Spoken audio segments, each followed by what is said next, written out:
Hey everyone, how is everyone doing this beautiful, beautiful morning? Sunny. I'm going to share here um, my video. Hang on one second. I'm sorry, everyone. I'm just going to share, which I'm not able to.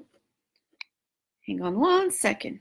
I'll get this. I always try to share so this way more people um, can listen. And today is week 10 of our program of the 12 steps. Here it is. Share button with public. Done. Share now. Okay, it's all good. So today we're going to talk about step 10 of the Alcoholics Anonymous pathway to recovery, pathway to freeing themselves from addiction.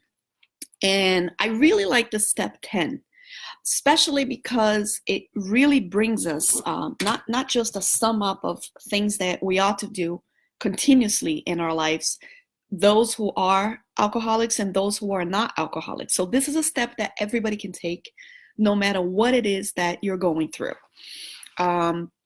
Step 10 of the 12 steps, and we've done all the other weeks, we've done from 1 to 9, of course. And today, step 10 says that you continue to take inventory, personal inventory.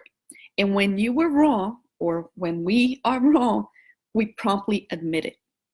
So this step has to do with admitting ourselves as every time that we're wrong, every time that we need to really just bring it out to light, whatever it is inside of us. And not, there's always that phrase, do you want to be right or do you want to be happy? We sometimes take up such fights for frivolous things, for little things. We need to be right. We need to just show people our side. And we often don't listen to others. We often don't want to take responsibility for being wrong. Or most of the time, we don't want to say that we're wrong.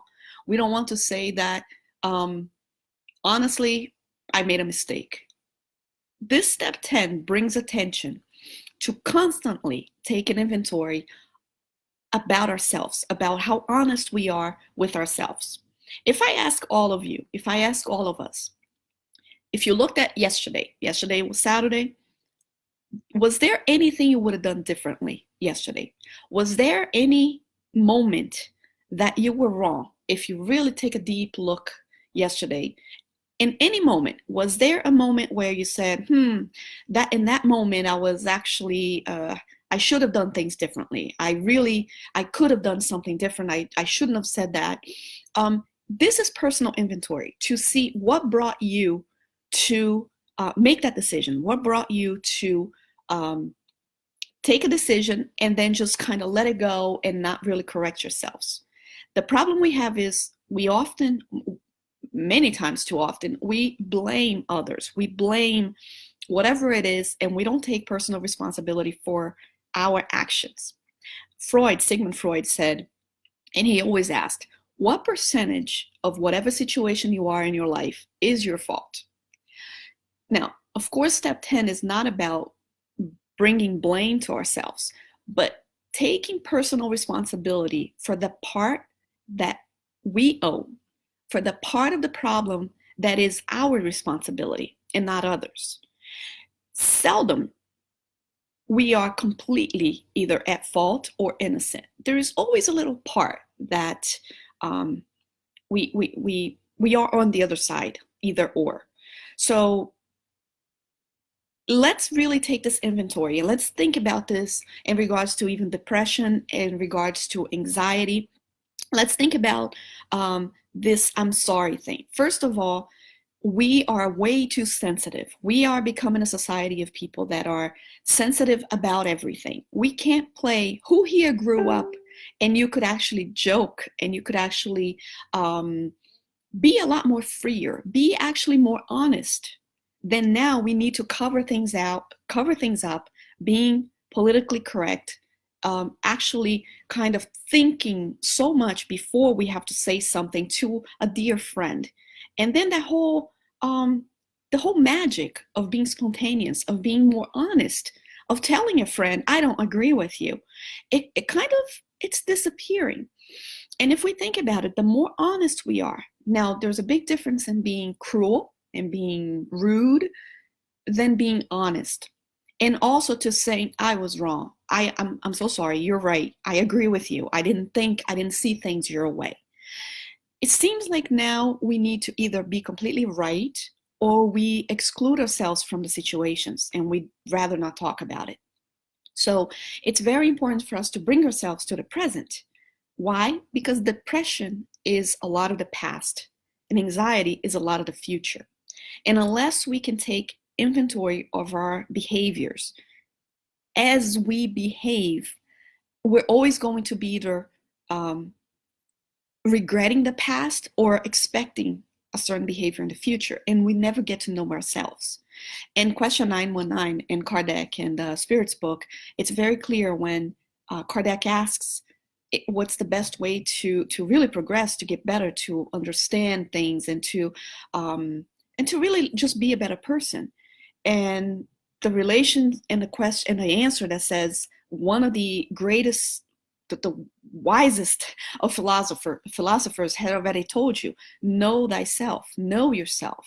And St. Augustine actually makes a comment saying that he would always, at the end of the day, he would go to bed and think and take an inventory of everything he's done during the day and really think about if he would have done something differently, if something that he did hurt someone, if he would have said things in a different way. And then he would propose to do the next day a little better. Well, step 10 of the AA says the same thing. It asks you at the end of the day to take this inventory of the things you have done and things that you would have done differently. And it takes a step further to say, try to do this as things are happening. It seems like we're always planning for the future and we're not planning for the now. We're not really getting to know ourselves to really behave in a way that I can correct myself immediately after I make a mistake. So people are always getting offended. First of all, I'm going to ask you guys, why do you get angry? Why do people get angry? Well, the answer is very simple. We get angry because things did not go our way. Plain and simple. Think about every time that you got angry. Well, if you go back, things did not go your way. Thus, you got angry. And people can say, oh, but I get angry seeing the news. Well, because whatever is on the news is not things that you are in agreement with. So it's not your way. Oh, I'm angry because someone called me a terrible name. Well, you wish that they had not called you that name, so things did not go your way. So we get angry when things don't go our way. But a lot of times our way is not the best way. It's not the right way. And we get angry at people. That's the problem of not talking things over, not apologizing for saying, I'm so sorry, there is a different point of view that I had not thought about it. That's why a lot of times we use the alcohol to cover up, to anesthetize that feeling. We don't want to really express ourselves. We don't want to disagree. We don't want to have a conversation or have a dialogue. We either get angry and then we end up saying terrible words, or we end up storming off the room.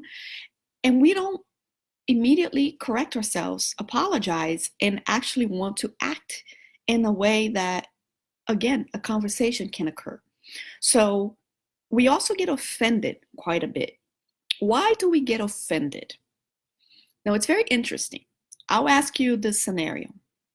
If you walk in a room and someone's sitting there and the person tells you, oh, you smell. You have, I don't know what it is, but you have a terrible smell to you. Do you get angry if someone came up to you and told you that you smell? Think about it. Would you, who's listening here or who's seeing, would you get angry if someone told you that you smell bad? Well, there's two possibilities. Would you get offended? Of course. If the person is telling the truth and you haven't bathed in a few days or whatever it is, then there's no need to get offended because the person is telling the truth, right? Now, if the person is not telling the truth and you're clean and you smell great and you have a nice cologne or perfume, then the person is wrong. So again, there is no need to get offended because they are either sick, they are vile, they're just trying to stir things up, but it's not true. So if it's true, there's no reason to get offended. If it's not true, there's also not any reason to get offended. So we need to get a little, I would say not thicker skin, but really use more of our logic and understand that getting offended and storming out words, that's when we have to stop, know ourselves, and say, is it worth it? Is it worth always winning? Is it worth, winning? Nobody really wins a war. Nobody wins an argument. It's still an argument. It's still a war. So there is no win. It's just chaos. It's just toxicity that goes into your spirit every time that those words come out of your mouth of anger, of all of that. So let's really think about, let me stop getting so sensitive. Let me, as far as getting offended, let me really understand that people, whatever their opinions are, it's just opinions. And I have to really take responsibility for my opinions. And when I get angry and when I get offended, for me to stop that moment and really take an inventory and say, why am I getting offended? What part of my ego is getting hurt here? Why am I getting angry? Again, what part of my ego? Because when you get, again, the AA book is it's an amazing book. I think everyone should read it. It's very tied to spiritism. It's completely immersed in God, and how spirituality is really our way of, the way of getting us from our vices, from our bad habits, from our bad behavior. But again, let's think about, is it time that I take an inventory and start being honest with myself? Stop needing to give excuses or blame others and say a simple, I'm sorry, I was wrong. Do we need to win arguments all the time? Yesterday at our group, we talked about qualities of leaders and leadership. And one of the people there says, a leader needs to not be offended. A leader needs to know his leadership, know what his goal is, and not let the distractions steer him away, because there will be distractions. And that's the same thing. Every time that we don't stop, apologize, and move on, these feelings will be carried on with us. The anger, the offenses that we feel that we were offended, our pride, people that you always need to apologize to. Maybe it's time for them to look and say, I need to stop asking for apology from everybody. Are you the type to always need an apology? Is everybody always offending you? Because if it is, this is something that, again, you have to stop and see, maybe it's my pride. Maybe I'm so proud and I think that everybody owes me something. Everybody owes an apology to me. But that really speaks deeper. It is our pride that makes us need apologies from everyone.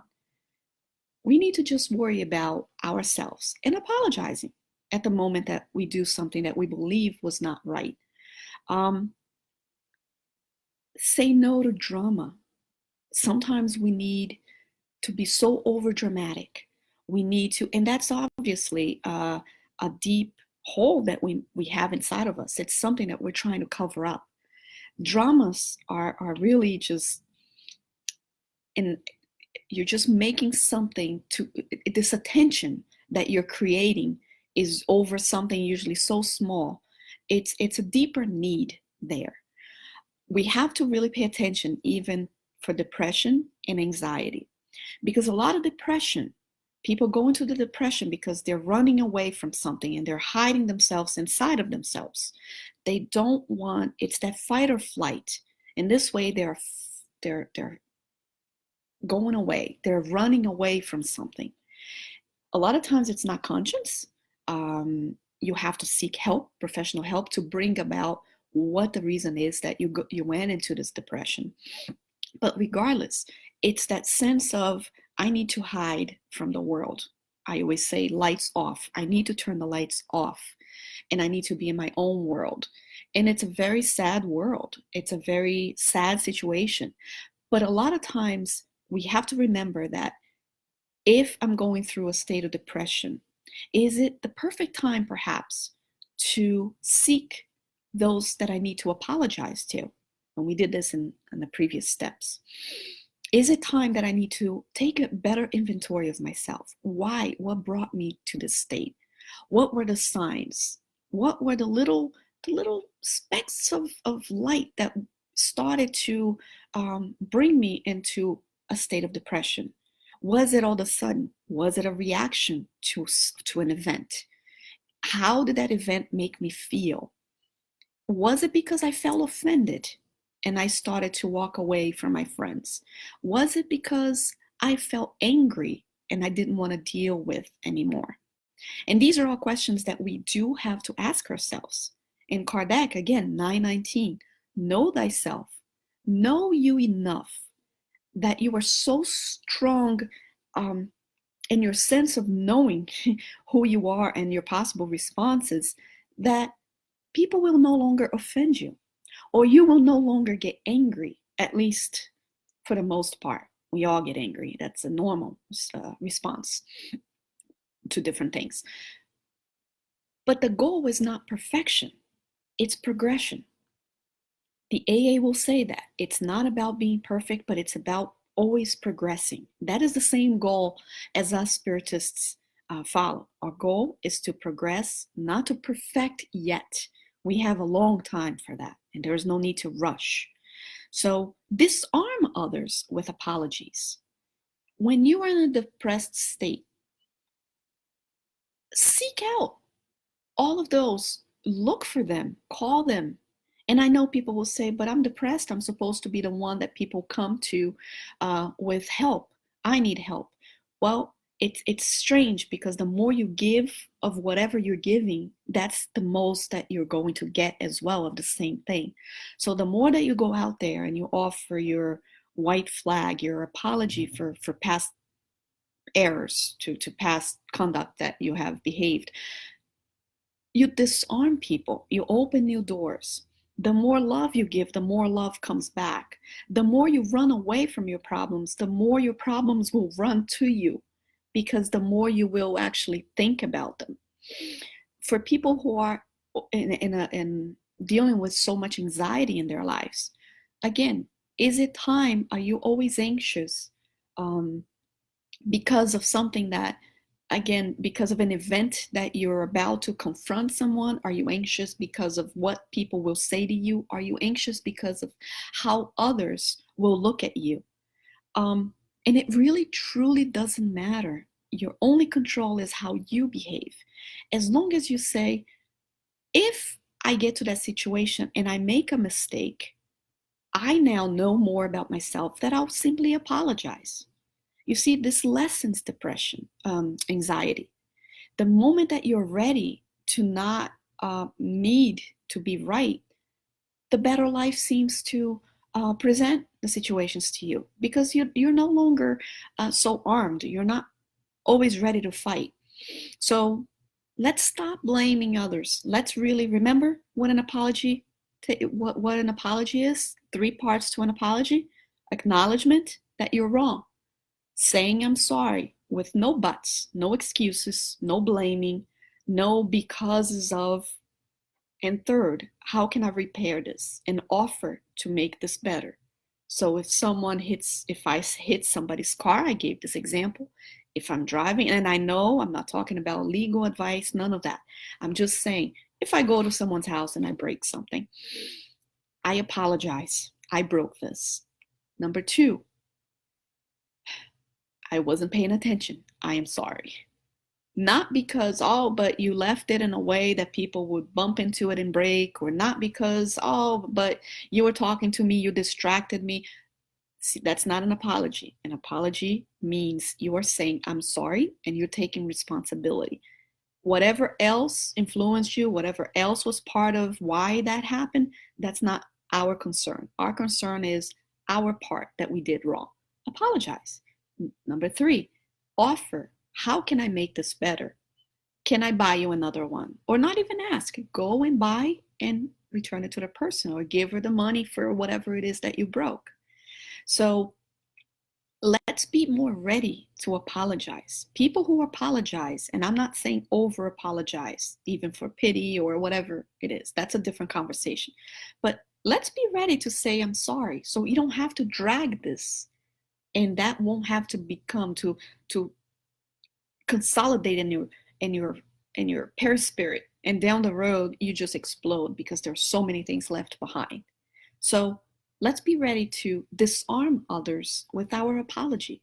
Most people are not even ready to hear an apology because people don't want to apologize. They want to confront, they want to fight. They're not ready to say, I'm sorry.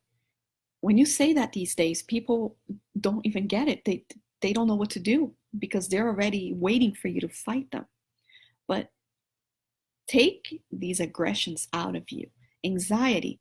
Let's not keep thinking of everything that's not going to work out in the future. What if it does work out?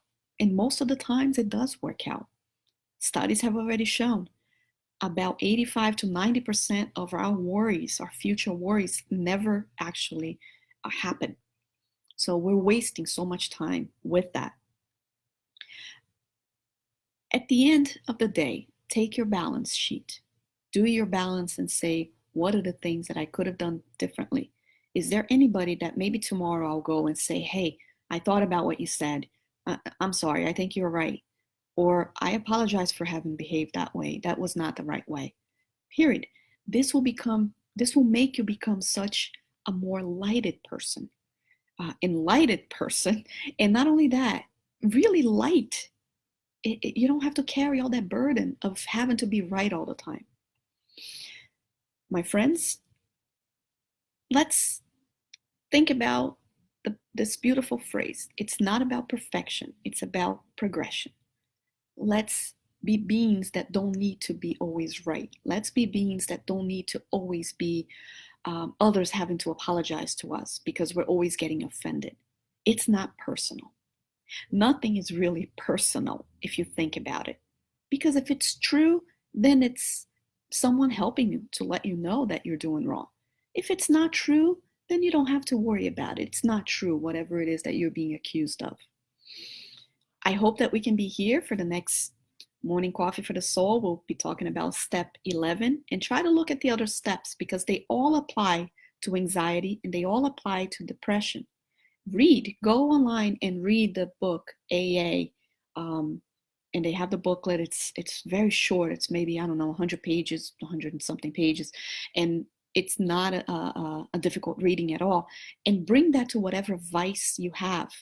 Bring that to whatever, and I say vice as far as anything that attracts you, anything that can be your downfall.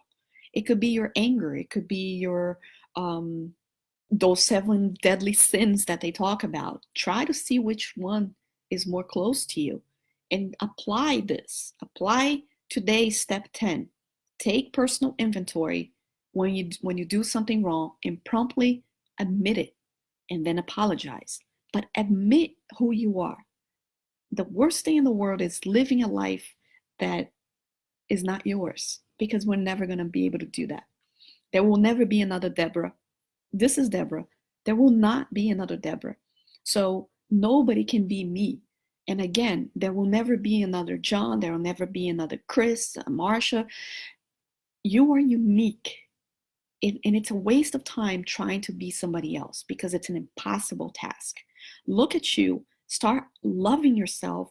Admit all your shortfalls. Admit your good things that you have as well. But since we're talking about our shortfalls, admit what they are. Be ready to work on them and be ready to apologize when the worst of you comes out. Because that's a way to recognize what you need to work on. And we can only work on something that we admit is not right. Thank you all. And let me say hi to everyone who's here. I know it's Sunday morning. Many people are sleeping right now. I still have that face, with the sheet marks and stuff. Steve, hey Steve, how are you? Steve is in Florida. Chris is in Maryland. I know that. Leonor Cruz, Kyle Costa, Kyle, my son's name Kyle, so I love Kyle.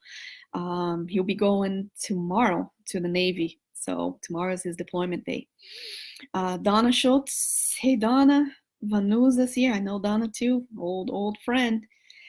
Vanusa's here. Marcia Thomas saying bom dia. Good morning, Marcia. Valeria Benfica's here with us.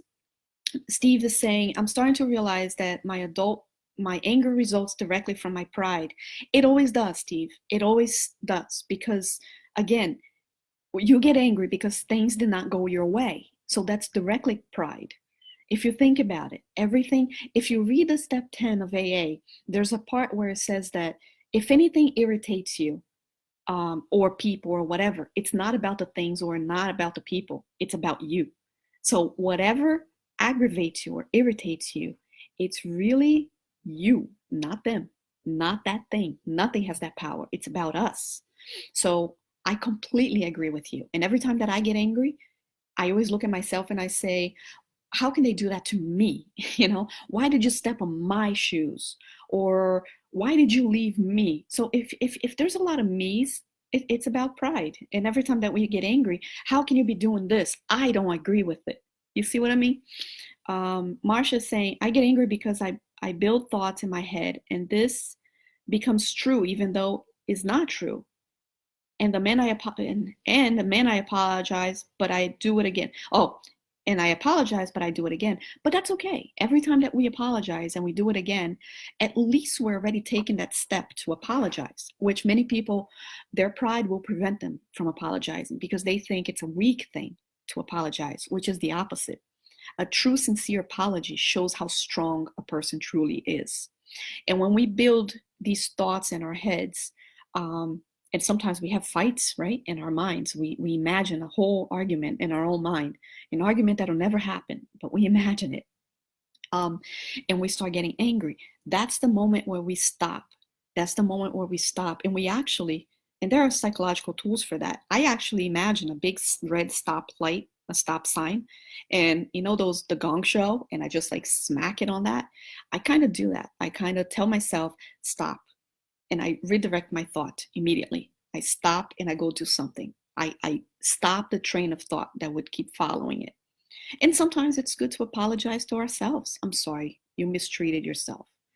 I apologize to me. Why did you work so hard that day that, to the point where you compromise your health? Don't do that again. And if we do it again, I apologize again, but I try to do a little better. See, life, we always get better at things. Sometimes it seems like we'll go down, but we'll never go down as we were before. It's always on a scale going up. Even though we have these little things, we'll never go down because now we have more knowledge. Rosa Gladys says, depends on the tone of voice. I don't remember the part that I was saying, Rosa. If you want to let me know which part that is. But the tone of voice, I do have something to say about that. Most of our problems is not what we say, it's exactly how we say it. Most of the problems we get into is not about, again, it's not about telling the truth or saying or correcting someone, but it's how we do it. What is the intention behind that?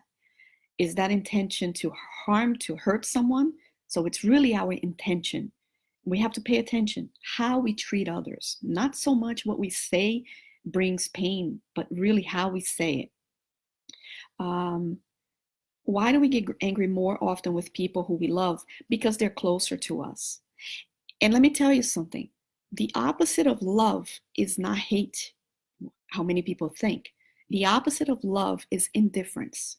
So when we are angry, we also love, because I can only be angry at someone that I like, or something that gets to me in a personal or in an inner level. When I get angry with my husband or my child, is because I expected something else of them, or when something, again, didn't go my way, but I love them. So I get more angry at them, perhaps because they're closer, or perhaps because I care so much. Now, when someone out on the streets, they say something to me hurtful, I won't get angry because they don't know me. But when someone close to me says something, that is hurtful, I usually will get more angry because now this person knows me. You see? Vivian Suarez is here with us. Hey, Viv. Good morning, Rosa says. Great to see and listen to you. Thank you, dear Debbie. Thank you, Valeria. Thank you for being here so much. Rosanna is here too, and Gabriel too. Thank you, guys. Thanks for listening to Kardec Radio. I'm going to my own personal Facebook page now to do this version in Portuguese and talk about it. And today's week 10 of 12. Once we finish week 12, we might do a questions and answers and let you guys bring up questions if you want. We can do that. And we'll do it in light of spiritism and human behavior. So maybe you guys can be like a live show on questions and answers. That it's up to you. You give me ideas, okay? After these 12 weeks are up. Good morning to all. God bless every one of you.